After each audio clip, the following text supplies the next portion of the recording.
Buenas noches, señoras y señores, bienvenidos a este tiempo de La Picota en Televisión Extremeña, donde analizamos los temas de actualidad de Mérida y de Extremadura. Vamos a hablar hoy con los tertulianos del colectivo Lusitania. Hoy están con nosotros Joaquín Zambrano. Buenas noches. Hola, buenas noches. ¿Qué tal? Bienvenido. ¿Qué tal la semana? Bien, bien. Bien.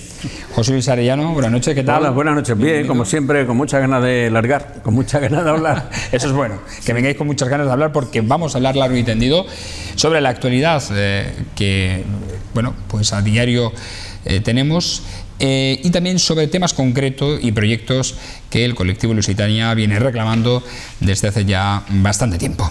Vamos a hablar, si os parece, un repaso de la actualidad. Hoy ha habido pleno en el Ayuntamiento de Mérida. Hay varios puntos sobre lo que reseñar, pero lo trataremos un poco después. Habrá que profundizar en ellos a medida que vayan sucediéndose los días.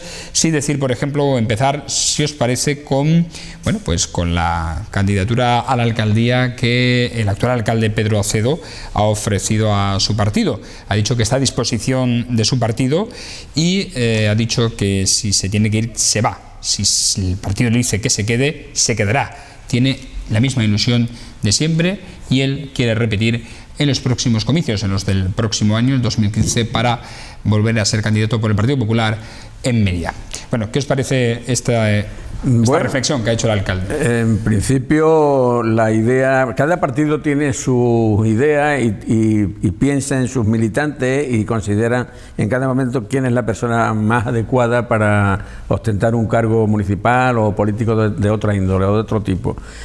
Si el Partido Popular piensa o cree que el señor Acedo de momento está ocupando un puesto en el Senado y al parecer, según dice él y según dicen los compañeros suyos, lo está haciendo francamente bien, defendiendo los intereses de la región, que es lo que interesa, lo que nos preocupa, pues yo casi preferiría que se quedara en el Senado y siga haciendo esa labor tan interesante, tan importante, y deje la alcaldía, porque, hombre, dejar la alcaldía en manos de una vicealcaldesa, con todo mi respeto, aunque sea una persona muy inteligente y le preste muchas horas al día para hacer el trabajo que Mérida necesita como ciudad y como capital autonómica que es, yo pienso que, bueno, que sería preferible que otro militante del Partido Popular, que él considere oportuno, que el señor Monago considere oportuno, pues lo lance a la política y a ver qué pasa, porque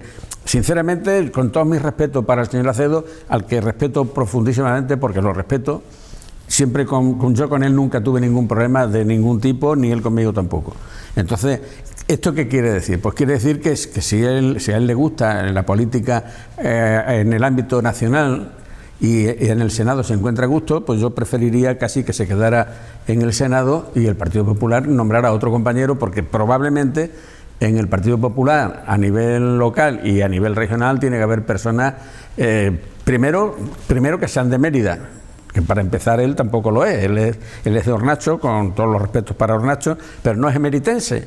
Y sí, y yo creo que un alcalde para... Emeritense de adopción, creo que de adopción, años, ¿no? Naturalmente, sí, lleva muchos años aquí, pero yo creo que para defender con ahínco las cosas de nuestra ciudad hay que haber nacido aquí. Ese es mi criterio. Yo pienso que sería bueno que el Partido Popular se lo reconsiderara y nombraran a otra persona, porque la verdad para tenerlo en Madrid casi es preferible pues no tenerlo, tener a otra persona. Bien, la opinión de José Luis Arellano. Vamos a ver, Joaquín Zambrano, sobre este asunto, ¿qué opinión tiene? Yo, tal y como están las cosas, creo que queda todavía mucho tiempo y tiene que haber siempre una persona que tiene que ser un peso pesado, porque dentro del aparato del PP, como del PSOE o de cualquier otro partido, la ciudad de Mérida tiene que tener un hombre con mucha fuerza, muchas energías, y tiene que amarla y defenderla, pero vamos, a todos los niveles, ¿no? Porque dentro del aparato hay muchos intereses creados y a esta ciudad le hace falta mucha gente con mucha fuerza, con muchas energías y con mucho poder, porque si no, lo que estamos nosotros reivindicando y demandando desde hace más de 15 años, pues no llega nunca. Porque a la hora del reparto, los varones regionales, cada uno tira para su tierra, ¿no? Para su ciudad.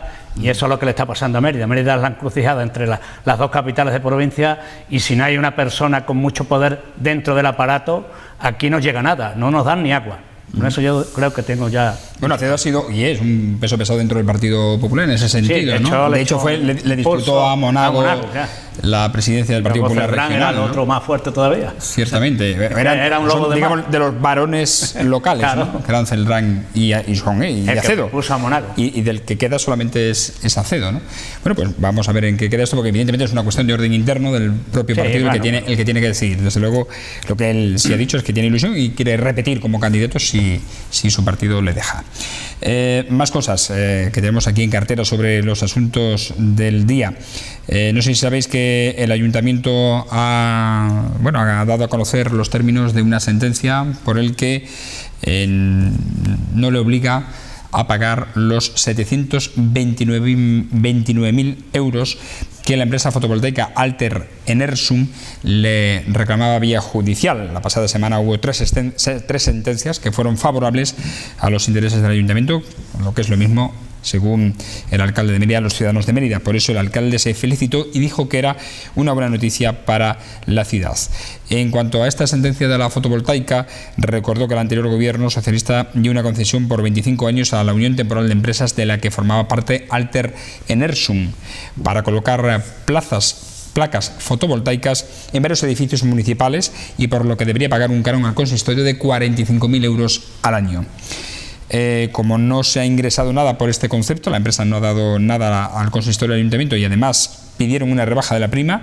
Cuando llegó, dice el alcalde, al gobierno, dijeron que la empresa no podía poner esas citadas placas. El alcalde añadió que la sentencia llama la atención acerca de que esta UTE a su vez adjudicó los trabajos de forma irregular a otra empresa que no reunía las condiciones para ser adjudicataria. ¿Qué os parece? En principio, nosotros como miembros de un colectivo emeritense nos alegramos de que efectivamente de que las sentencias hayan sido condenatorias para quien sea, no para el ayuntamiento, por lo cual Mérida se ahorra un dinero, no el ayuntamiento, sino los ciudadanos, porque eso al final, si tuviéramos que pagarlo, si el ayuntamiento tuviera que pagarlo, tendría que sacarlo de los impuestos de los ciudadanos. Entonces nosotros en principio ni entramos ni salimos. Pensamos que efectivamente que si los tribunales han dictado sentencia a favor del ayuntamiento es porque la empresa de Marras, la Alter Enersum, pues no ha hecho las cosas como tenía que hacerlas, y al parecer ha subcontratado con otras empresas que no han cumplido. Entonces, a mí en principio me parece bien. Me parece bien que el ayuntamiento anterior, que el equipo de gobierno anterior, hiciera este tipo de trabajo, porque efectivamente llevar la energía solar a los edificios municipales siempre supone un ahorro de dinero. Entonces, como actitud a la hora de conseguir medios y darle más vitalidad a la población en ese aspecto, me parece que hizo bien. Otra cosa es que lo hiciera adecuadamente o que lo hiciera con empresas serias y solventes que pudieran dar respaldo perfecto a ese tipo de cosas. Que en esta ocasión ha habido un fallo en el sentido de que la empresa esta, Alter Enersum, no ha confiado en otras subsidiarias, en otro tipo de empresas que han sido inferiores o que no le han prestado la atención debida, pues nos parece fabuloso. Es decir, yo personalmente y el equipo que represento, pues nos alegramos muchísimo de que efectivamente de que las condenas hayan sido condenatorias para quien sea, pero no para el ayuntamiento. Ha sido sobreseída la causa o tal, y nos alegramos muchísimo. En cualquier caso, claro, el ayuntamiento no tiene que pagar esa cantidad tan importante que son 729.000 euros. Joaquín. Sí, más o menos, ya lo ha dicho casi todo José Luis, pero ha sido una UTE, al parecer, la que había formada por varias empresas. Si ha habido una reclamación de los servicios jurídicos del ayuntamiento porque no se ha hecho el cauce bien reglamentario, bien por la vía jurídica, se le han ganado la sentencia y al final repercute y beneficia a los ciudadanos de Mérida y a la institución, ¿no? Que al final es la que nos representa. Creo que los partidos políticos son los que tienen ahí que llegar a unas conclusiones, porque es un debate político, ¿no? Y me supongo que será siempre beneficioso, lo mismo esta que en otras sentencias, que se gane cuando no llevan razón, ¿no? Entonces, pues...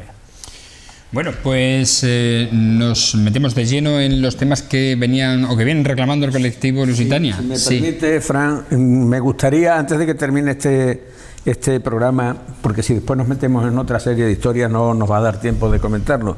Hay un tema que nos ha disgustado muchísimo, y es que si el gobierno local se ha metido en el gobierno local o la Junta de Extremadura se ha metido en hacer una serie de obras para mejorar el aspecto de la zona de San Lázaro, del tercer milenio, pues nos apena muchísimo que algunas personas que no sé si es que no tienen sentido, no son de Mérida o son así entre paréntesis, son unos gamberros, pues que hayan destrozado los focos de iluminación. Ya. Sí, los han destrozado. Se inauguró hace 2 semanas, ya está. Ya los han destrozado, sí.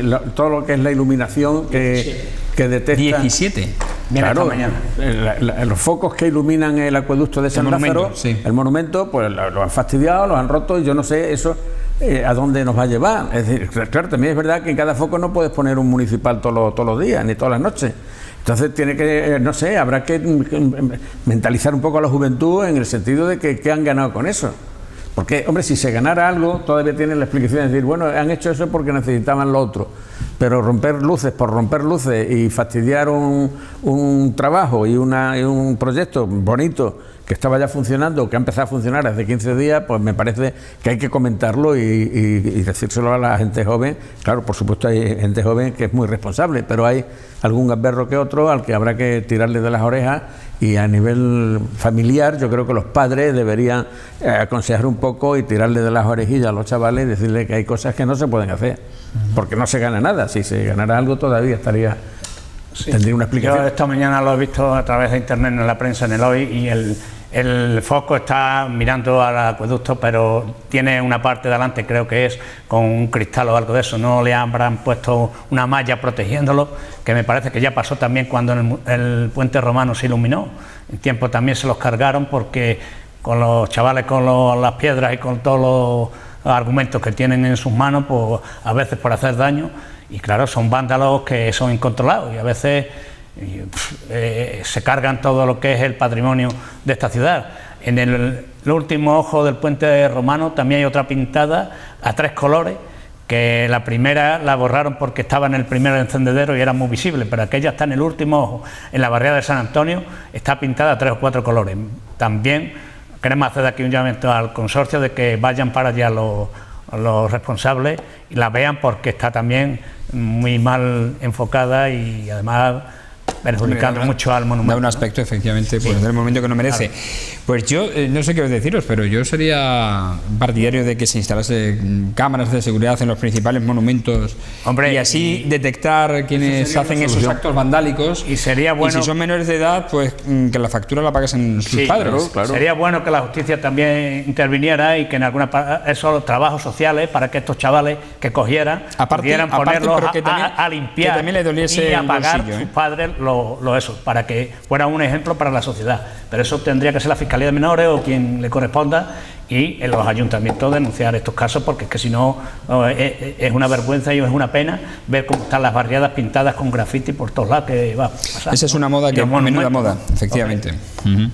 Bueno, pues es una pena, ¿no?, que monumentos de esa categoría pues no puedan lucir como debieran por actos vandálicos de este tipo. Vamos a otros monumentos que precisamente el colectivo Lusitania viene demandando una actuación de forma urgente, como es el caso, por ejemplo, del Teatro Cine María Luisa.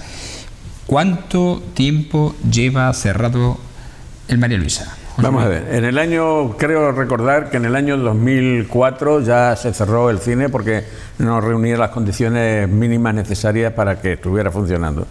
Entonces, en el año 2005, quiero recordar que en julio se celebró en Mérida un Consejo de Ministros cuando gobernaba José Luis Rodríguez Zapatero.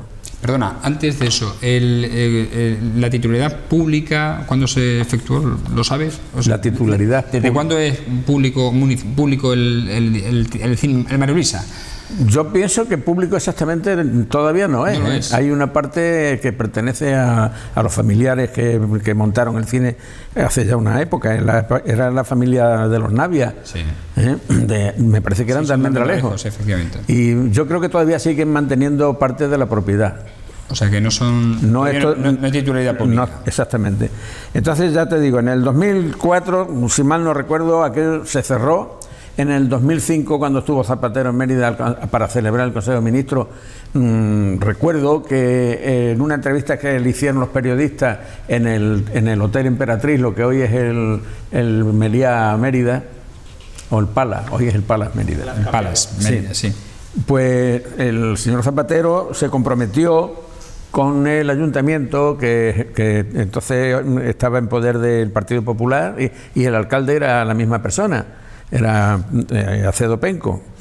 Y se comprometió con él para mandarle 3 millones y pico, 3.400.000 euros, si mal no recuerdo, para hacer el arreglo del Teatro Cine. En principio pasó el tiempo, llegó el año 2008 y se hizo un acuerdo entre la Junta de Extremadura, el Ayuntamiento de Mérida y el Estado. El Estado pagaba el 55% del importe total de la reparación, el 25% creo que lo pagaba, si mal no recuerdo, lo tengo aquí, el Ayuntamiento, y el 20% lo pagaba la Junta de Extremadura. Y eso en el 2007 se aprueba, se hace un pleno en el Ayuntamiento, se aprueba, el Gobierno lo aprueba también, y en el 2008, al año siguiente, ya adelanta, la Junta de Extremadura adelanta 90.000 euros para hacer las primeras catas, porque es obligado el Consorcio de la Ciudad Monumental, cuando se derriba algo en el centro de la ciudad, pues van y hacen catas para ver si hay restos romanos o visigodos o lo que sea. Aquellas catas se hicieron, salieron perfectamente bien. De hecho, se llegó a la conclusión de que el lateral del patio de butacas se dejaría al aire porque es la propia muralla de la ciudad. Sí, y entonces pensaron no taparla con pintura, ni con yeso, ni con nada, sino dejarla al aire, claro, como Dios manda, decentada, ¿no? Pero dejarla al aire para que la gente... O sea, que se aprovechó para su construcción la propia muralla como... Exactamente, la propia muralla que, por cierto, la parte trasera da a la calle Arzobispo Mausona, que es donde está el bar de Morales.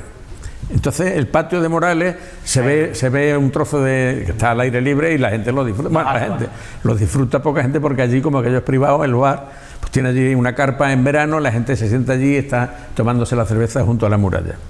Bueno, a lo que voy. Al final el importe de la reparación creo que eran 3.400.000 euros. Dijeron, bueno, esto lo vamos a aprobar ya. Eso fue en el 2008. Bueno, en el 2009 no se aprobó nada, en el 2010 no se aprobó nada, en el 2011, el 12, el 13 y este año, en el 2014, tampoco. Entonces, no sé a qué estamos esperando, cuándo aquello está más necesitado que todo, porque además es el cine teatro emblemático de Mérida, porque el Alcazaba, perdón, el Trajano es un cine de pequeñas dimensiones, para barriada, que no está mal. Pero como no hay otro, es donde se celebran todos los actos de tipo teatral o tal, ¿no? Y lo que sí quiero resaltar, porque para eso tenemos la suerte de tener una emisora local de televisión como esta, para decirle a la Junta, porque además se lo quiero decir, esa es mi cámara. Esa es tu cámara. Quiero decirle a los que comandan hoy la Junta de Extremadura que se acuerden de Mérida, porque puedo decirle, tengo aquí la relación de todos los teatros y salas de cultura y cines que se han recuperado en Extremadura desde el año 2007 para acá. Y han sido 41 teatros, incluidas las casas de cultura.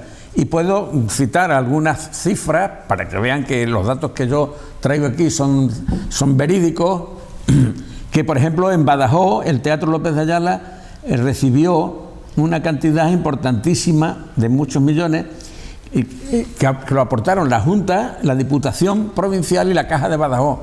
En Cáceres, lo mismo de lo mismo, pero fue la Caja de Extremadura la que colaboró. Y, por ejemplo, en Almendralejo, y aquí nuestro director podrá confirmarlo, en el Teatro Carolina Coronado se gastaron 250 millones de las antiguas pesetas, que lo pagó la Junta de Extremadura. En Azuaga, a título de ejemplo, no los voy a dar todos, en Azuaga se gastaron 170 millones de las antiguas pesetas, que también lo pagó la Junta, en el Teatro Central Cinema.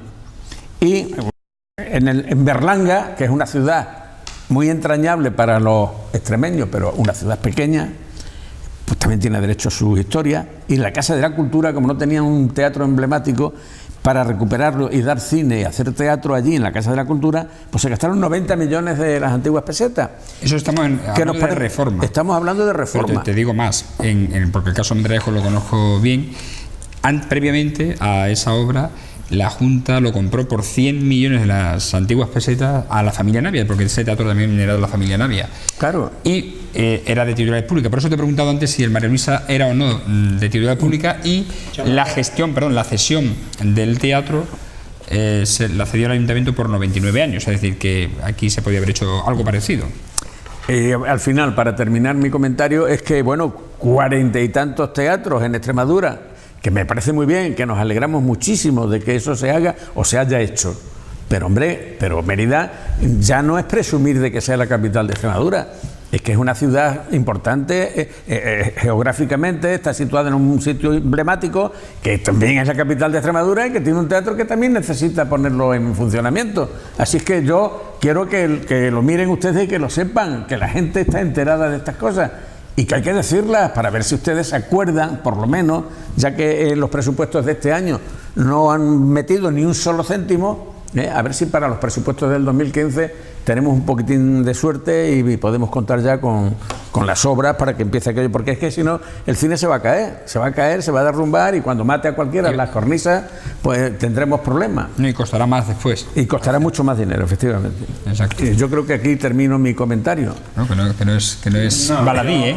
Yo creo que el cine María Luisa ya es una historia en Mérida, porque ha sido muy reivindicado por las agrupaciones de carnaval, ¿no? Han sido siempre donde se celebraban allí los festivales del carnaval romano. De hecho, este año han ido a cantar a la puerta de María Luisa. Y algunas veces, cuando no cogía la gente, nos teníamos que ir a verlos a la sala Trajano, porque es verdad que el auditorio se llenaba y había las entradas muy escasas, y para poderlo compartir tenían que irnos algunos al cine Trajano a ver allí las comparsas, porque era el festival. Luego ya cuando vino el Palacio de Congreso, pues allí ya había un auditorio mucho más grande, que eran 1000 butacas, y entonces a partir de entonces se empieza a celebrar allí. Y me parece que el edificio creo que es patrimonio del ayuntamiento, porque parece ser que tiene una historia. El nombre de María Luisa fue de una señora que al parecer era la que donó eso quizás al ayuntamiento. Lo que pasa es que sí es verdad que estuvo la empresa Navia en régimen de alquiler. María Luisa, perdón que interrumpa, María Luisa era hija del tal Navia, de esta familia de Almendralejo. Por eso lleva ese nombre. Sí, el nombre se le puso porque era una hija del señor Navia, que era el propietario de los... Sí, era el propietario. No desaparece el cine y entonces se queda como teatro, y entonces lo empiezan a utilizar las comparsas en todos los festivales que se celebraban allí de las agrupaciones. Además, sobre esto lleváis ya luchando bastante tiempo, porque... acabo de localizar un artículo tuyo del periódico Extremadura en el que ya hablabas de esto hace ya unos años también. Muchos años, sí. Efectivamente, ¿no? Sí. Bueno, pues a ver si se consigue que el cine María Luisa vuelva a resplandecer como antes. En una conversación que tuve con una persona de aquí de Mérida no hace mucho, me estuvo contando también, lo que era antes el cine, ¿no? Y lo que es ahora, ¿no? Que en Mérida llegó a haber hasta 4 cines de verano en la época, ¿no? Sí, claro. El deportivo, el Navia, el ferroviario y el de la Plaza de Toros, efectivamente. Claro, 4. ¿Y cines? No, y había más, y otro más que era el Albarrega. Sí, el Albarrega y el Ponce de León luego también. Y después el Ponce de León, María Luisa, el Liceo y el Alcazaba, y también el Trajano. O sea que había 5 o 6 cines de invierno y otros... Y luego en verano cerraban algunos, pero se abrían. Y el cine Liceo, que formaba parte del edificio del Ateneo Liceo de Mérida, era también propiedad del señor Navia, que empezó en el liceo dando cine, porque era un empresario que le iba el tema del cine y el teatro, el espectáculo, ¿no? Y empezó allí en el liceo, y luego fue cuando se hizo cargo del Cine María Luisa, que le puso el nombre de su hija, y entonces sigue siendo la misma familia. Ajá. Bueno, es curioso. Lo digo esto porque hace poco que se ha anunciado que va a haber unas jornadas también para bonificar la entrada de los cines en toda España, lo que se han sumado a los que hay ya 2 millones de personas inscritas a través de una web para poder beneficiarse de esa oferta en muchos cines de España. Efectivamente, a 2,90 creo que era la entrada. Es decir, que sigue habiendo interés por el cine, lo que ocurre es que el precio es prohibitivo. Y fijaros que si nos retrotraemos a aquella época en la que había tantos cines, no creo que aquella sociedad andara mejor económicamente que esta, ni mucho menos. Sin embargo, la gente se podía permitir ir al cine. Estábamos en plena posguerra. Sin embargo, la gente iba al cine, claro que iba al cine, pero eran precios razonables. Y es una pena que se haya perdido eso. Eran precios razonablemente razonables. Exacto, razonablemente razonables, ¿no? En fin, bueno, pues ese era nuestro primer apunte, pero no nos quedamos ahí, sino que seguimos avanzando en materia de cultura, porque también Joaquín nos quiere hablar sobre el Museo, entre comillas, Nacional de Arte Visigodo de Mérida. Sí, el Museo Nacional, que era la bandera que abanderaron al principio los partidos políticos, porque era una de las mayores colecciones de arte visigodo que había en España, la nuestra y la de Toledo, y entonces al principio, pero vino una ministra y dijo que de Nacional en principio no se podía hacer, y ahí estamos esperando desde el 2003, que van ya más de 10 años de espera. También ha habido 2 proyectos, uno lo presentó el Partido Popular en la época de Aznar, y concretamente el colectivo Lusitania se entrevistó en aquella época con Chema y nos dijo que se había presentado un proyecto que podía ser hasta nacional, porque el proyecto que habían presentado era muy ambicioso, muy grande, un edificio emblemático. Luego vino el PSOE y luego presentó otro proyecto. Quiere decirse que esto ha sido un toma y daca entre los 2 caballos de batalla que ha habido en esta ciudad, ¿no? Y hubo una primera fase de 800 millones que vino a la Junta de Extremadura. Nos lo filtraron un alto cargo de la Junta, pero que estaba ahí el dinero en la Consejería de Cultura, y si Mérida no se movía, pues el dinero se iba hacia otra ciudad. Y en efecto así pasó, nadie se enteró, y cuando se dieron cuenta, pues los 800 millones que era para poner en marcha la primera fase, y una vez que se inician las obras de la primera fase, pues en los presupuestos siguientes, eso venía a través del Ministerio a la Junta de Extremadura, concretamente a la Consejería de Cultura. Pero si no hay, por eso decimos muchas veces, el político no es un tío habilidoso y un tío que está siempre ahí en primera línea para poder recabar todo lo que llega para la ciudad, pues viene otro espabilado, como suele pasar siempre, y lo desvía hacia otro proyecto que es más urgente o que tiene él más interés, y al final esos 800 millones desaparecieron de ahí, y un alto cargo nos lo filtraron a un miembro del colectivo Lusitania. Y de ahí ya no volvimos más a saber nada. Entonces han ido presentando proyectos. De hecho, hace poco tiempo en el periódico Hoy ya estaba en una página el proyecto del museo, que se había adjudicado la obra, que se había adjudicado ya el plazo, el presupuesto que costaba, los arquitectos que lo habían diseñado y el tiempo que iban daban 15 meses o no sé cuánto tiempo era el que iban a dar de plazo para terminar el proyecto. Pero luego, cuando ha dicho el Ministerio que ha cerrado el grifo, no ha venido nada del presupuesto ese que estaba presupuestado. Y existe hasta una maqueta del nuevo proyecto del Museo Visigodo. Me alegro, hombre, que hayáis sacado este tema. No sé si las imágenes de esta televisión nuestra en la que estamos ahora, no sé hasta dónde llega, no sé si en Badajoz se ve o no se ve, pero si se ve, me gustaría hacer un comentario que viene a cuento, porque ya verá, hace unos días en el periódico Hoy recibimos un artículo de prensa, de opinión, que se titulaba Museos, y lo firmaba un arqueólogo que vive en Badajoz, que se llama Fernando Valdés, y lo digo con todos los respetos, pero en el que denunciaba y criticaba de una manera poco seria y poco correcta para una persona de determinada cultura, como se le supone a un arqueólogo, además un arqueólogo que ha estado trabajando en Mérida, que aprendió el oficio en Mérida. Empieza a denigrar y a tirar por tierra que por qué Mérida tiene que tener los museos nacionales y que tal y que cual, que eso de museo visigodo es una tontería, porque la época visigoda ni existió. él la denomina como época tardorromana o bajo imperial o tal, cuando eso no es verdad. La época visigoda es superior a la época romana y existió. De hecho, hay titulaciones en las que se dice que incluso las reservas y los residuos encontrados y que se encuentran en el Museo Visigodo de Mérida, en el Palacio de Santa Clara, pues resulta que son mucho más importantes que lo que hay en Toledo. Toledo está por debajo en cuanto a antigüedades que se han encontrado de esa época y a restos que están ahí conservados. Y que lo único, siempre ha sido Toledo la bandera. Claro, incluso porque en Mérida presumimos mucho del tema romano, porque fueron muchos años, fue la fundación, pero la época visigoda fue incluso mucho más importante que la romana. De hecho, hay una época en España en la que Mérida es la capital de España, no de la provincia ni de la zona, en la época del rey Agila. Es una época visigoda. Entonces lo que quería decirle yo a este señor es que no se preocupe, que a Mérida no le van a otorgar ningún museo visigodo. El museo visigodo lo tiene Mérida ya.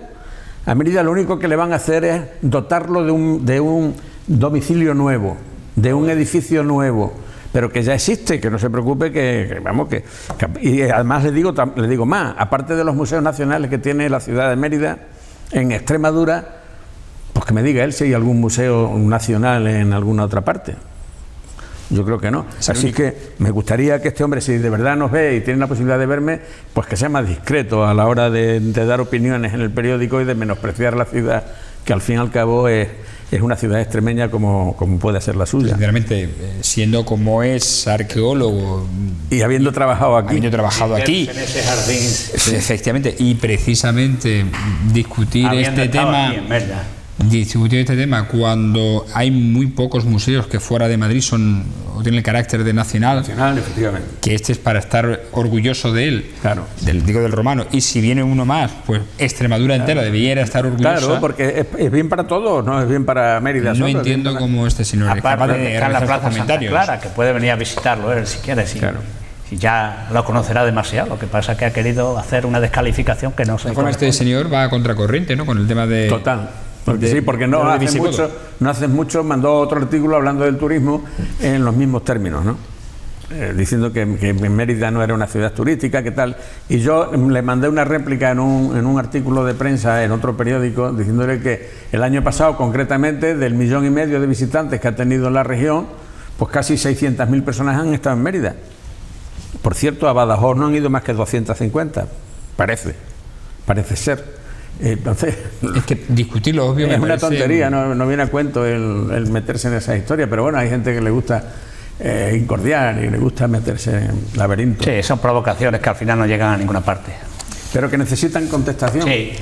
¿No ha habido entonces más noticias al respecto desde aquella famosa transferencia de 800 millones que desaparecieron, ¿no? Bueno, aquel dinero se fue a otro sitio. Ahora el proyecto es que estaba el Ministerio intentando de eso, pero como ha cortado un poco por la tangente, pues los 4 o 5 proyectos que había para Mérida todavía no se ha oído nada de ellos.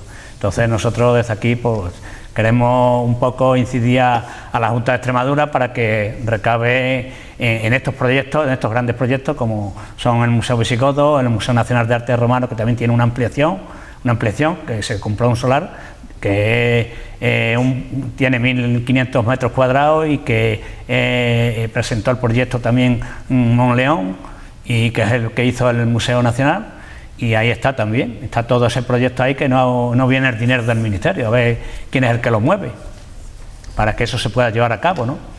Uh-huh. Bueno, vamos a otro asunto antes de que el tiempo nos coma literalmente. Y alguna vez se ha hablado, aunque de forma así un poco de pasada, sobre el convento de las Freilas, ¿no? Exactamente, José Luis. Esto ha sido, os podría decir que ha sido una medallita que os podéis colgar al colectivo Lusitania, ¿no? Porque ha sido una de vuestras reivindicaciones que al final vio la luz y se cumplió. Me alegra mucho que saquemos este tema, porque efectivamente una de las conquistas del colectivo Lusitania, por decirlo de alguna manera, ha sido precisamente el convento de las Freilas de Santiago. Bueno, el tema era el siguiente: el convento de las Freilas de Santiago, en la época de la desamortización de Mendizábal, pues resulta que le quitan a la iglesia ese convento, lo ponen a la venta para ver si conseguían dinero, que además fue una mala época porque la idea que tuvo el gobierno en aquella fecha, que andaba mal de dinero, era conseguir bienes a base de eso, de requisarle a la iglesia determinados templos o conventos o tal y ponerlos a la venta, pero los vendieron mal y por poco dinero. En aquella fecha hubo dos partes, la parte que está frontal, mirando al centro de la ciudad, que la compró un almacenista de madera que existía en Mérida y que vive todavía su familia, don Serafín Molina, y la parte trasera, que tenía una bodega y tenía otra serie de locales dentro, eran los hermanos Moreno Caballero, se dedicaban también a la madera, vendían madera y siguen vendiendo madera todavía. Bueno, pues aquello nos lo planteamos en el colectivo Lusitania como un objetivo a conseguir. Había que municipalizar aquello y darle vida, porque aquello se derrumbaba, aquello se caía. Entonces, ¿qué pasa? Pues que nos reunimos un día, llegamos a ese acuerdo y nos vamos a hablar con el consorcio de la ciudad monumental, que entonces lo lideraba como director del consorcio don Pedro Mateo. Se lo comentamos, la idea le pareció fabulosa. Estamos hablando del año 2004, terminando ya el año 2004. Y nos comentaba don Pedro Mateo que a ver si antes de que llegara el 2010 habíamos sido capaces de conseguirlo. Y bueno, no se consiguió en el 2010, pero se consiguió en mayo del 2011, que es cuando se celebran las elecciones municipales y en Mérida las ganó el Partido Popular. Pero que la operación prácticamente estaba hecha ya, porque aunque esté feo el decirlo, yo ultimé personalmente con don Serafín Molina la cifra final de la venta de aquel edificio. Quedaba solamente aparte la parte trasera, que después se negoció unos meses después.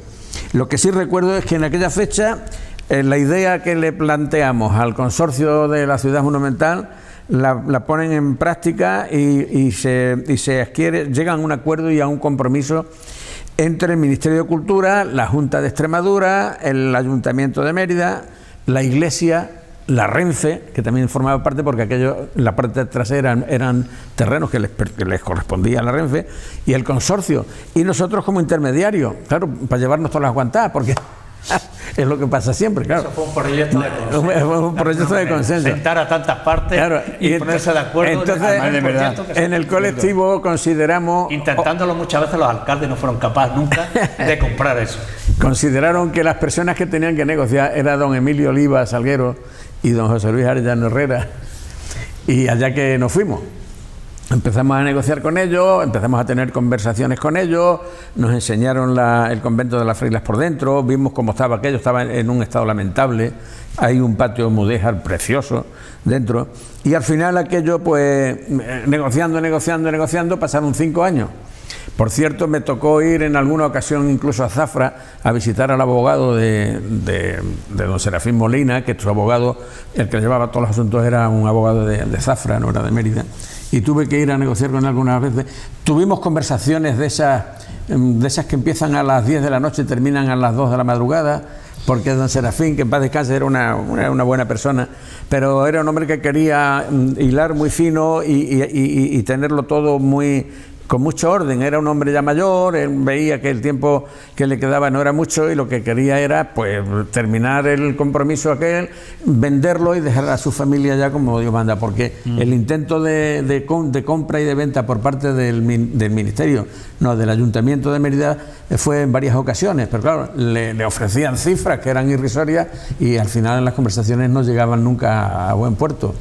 Al final, poco a poco, claro, nos fuimos enterando el precio que tenía real, porque eso lo miden siempre en metros construidos, el precio que tenía, nos informamos en la delegación de urbanismo del Ayuntamiento de Mérida, tuvimos varias reuniones con el presidente y al final, bueno, aquello llegó a una cifra importante. Lo que sí recuerdo, lamentablemente, que don Serafín Molina y yo personalmente llegamos a una cifra Y se quedó zanjado el tema. Bueno, pues ¿estamos de acuerdo en esta cifra? Sí, pues vale, pues de acuerdo. Pues yo lo comentaré con el consorcio, con el ayuntamiento, para que empiecen las negociaciones y a firmar papeles. Con tan mala suerte que a los 3 o 4 o 5 días este hombre se muere. Sí, fue una muerte, el hombre era ya mayor, el hombre estaría débil, el hombre tendría alguna enfermedad total, que el hombre se murió y pocos días después se celebran las elecciones. Y efectivamente, al día siguiente o al otro de ganar las elecciones, el señor Acedo, ya vimos allí una pancarta colocada, en el local adquirido por el Ayuntamiento de Mérida, y en el periódico pues se publicó que le habían dado de entrada 10 millones de las antiguas pesetas para tener ya la cosa prácticamente hecha y poco más. La señal, ¿no? La señal, exactamente. Y ahí quedó ya la cosa. Luego tenemos constancia de que aquello al final se remató y ya el edificio es municipal. ¿La idea cuál era? Pues la idea era poner allí un centro de peregrinación eulaliense. Bueno, a lo mejor sí, un centro Joaquín de peregrinación, tiene... Sí. Una hospedería, un museo, un centro de estudios eulalienses y un archivo histórico, que es lo que se firmó en el acta cuando se comprometieron allí todas las partes en el consorcio de la ciudad monumental. A partir de ahí, el presupuesto era para presentarlo a los fondos europeos. Nosotros queremos retomar otra vez esta misma negociación con el concejal de Cultura y posteriormente, si es posible, con la consejera de Cultura, porque si no, desde el 2005 hasta el 2014 han pasado muchos años y todavía no se le ha visto nada a este proyecto. Un proyecto muy ilusionante para la ciudad, es muy importante. Esto llega ya a una peregrinación más antigua que la de Santiago de Compostela. Hubo aportaciones. Era Santa Eulalia, cuando estaba en la peregrinación de Santa Eulalia. Según los expertos en estos temas, los arqueólogos y demás, la peregrinación de Santa Eulalia existía antes que la de Santiago de Compostela. Y por eso quería hacer ahí el Centro de Estudios Eulalienses, con todo lo que conlleva el centro de cultural, de peregrinación y demás. Sí, que la idea era sacar dinero con la hospedería, hacer una hospedería, y con el dinero que generara la hospedería mantener el edificio, ¿no? Y después hubo algunas ofertas de constructores que se prestaban a hacer la obra y poner la hospedería por su cuenta, pero luego las cosas, no sé, no han mejorado, la cosa se ha estancado y ahí estamos. Desde el año 2005 ya han pasado 8. Suponemos que los efectos también de la crisis habrán hecho que esas ofertas se hayan echado atrás. Lógicamente. Bueno, pues es una historia realmente muy interesante la que nos han contado aquí sobre esta del convento de las frailas. Hoy, por cierto, ya para terminar, una simple nota que en el Consejo de Gobierno de la Junta de Extremadura se ha dado a conocer la dimisión de Sergio Velázquez, uno de los pesos pesados del gobierno de Extremadura. Sergio Velázquez era secretario general de Empleo, Actividad Empresarial e Innovación Tecnológica y además asumió la Secretaría General de Ciencia y Tecnología y la gerencia del Servicio Extremeño de Empleo, del SEXPE. La comunicación que ha dado la vicepresidenta primera es que lo ha hecho por temas personales y familiares. Según ha anunciado Cristina Teniente, el Consejo de Gobierno ha aprobado que las responsabilidades que asumía Sergio Velázquez, que era, ya ven, 3 áreas, todas las asumía esta persona, pues sean repartidas en 3 personas. Miguel Lozano, que hasta ahora era secretario general del SEXPE, asumirá las competencias de director gerente del SEXPE. Miguel Corba, director general de Comercio e Inversiones, compagina este cargo con el de secretario general de Desarrollo Empresarial y Competitividad y coordina todo el equipo de la Consejería. Y la Secretaría General de Ciencia y Tecnología gana importancia con el nombramiento específico. Corresponde a Juan José Cardesa, hasta ahora director general de Industria, una vacante que se cubrirá en los próximos días. Bueno, pues hasta aquí hemos llegado en este tiempo de La Picota. Gracias a José Luis Arellano, hasta la próxima semana. Gracias a vosotros. Y a Joaquín Zambrano, del colectivo Lusitania. Y a ustedes agradecerles su atención como siempre. Buenas noches y hasta mañana.